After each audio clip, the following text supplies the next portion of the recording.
Dios te bendiga, bienvenido a un nuevo video tutorial. Hoy vamos a aprender a entonar la alabanza Uyawai Kuyak Dios en la tonalidad de Mi menor.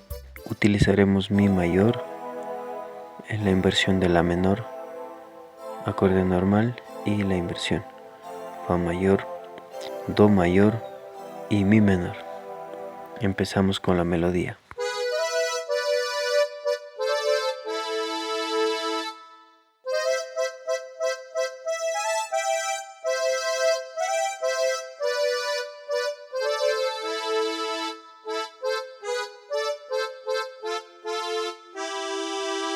Acompañado con el acorde Mi mayor, La menor, Do mayor,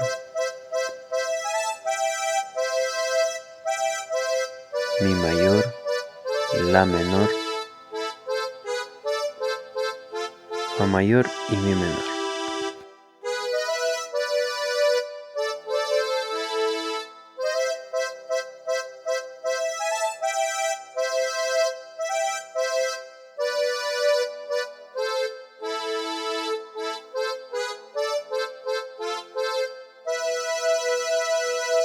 Seguido tenemos el estribillo utilizando el acorde de Mi menor.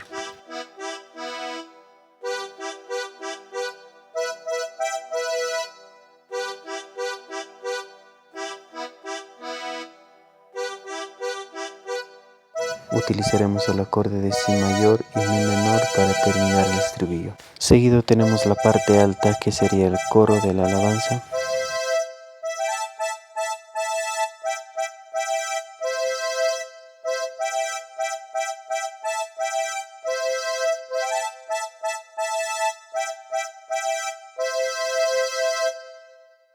Utilizamos Do mayor.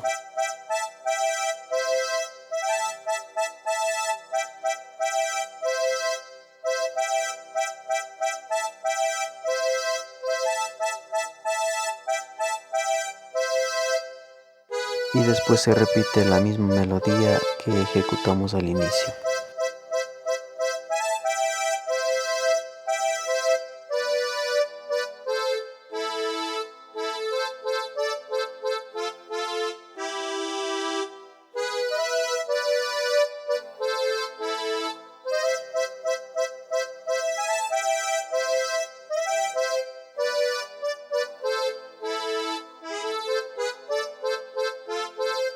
La letra y los acordes de esta alabanza pueden encontrar en la descripción del video, les dejaré un link.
Esto ha sido todo por hoy en este video. Dios te bendiga y hasta la próxima.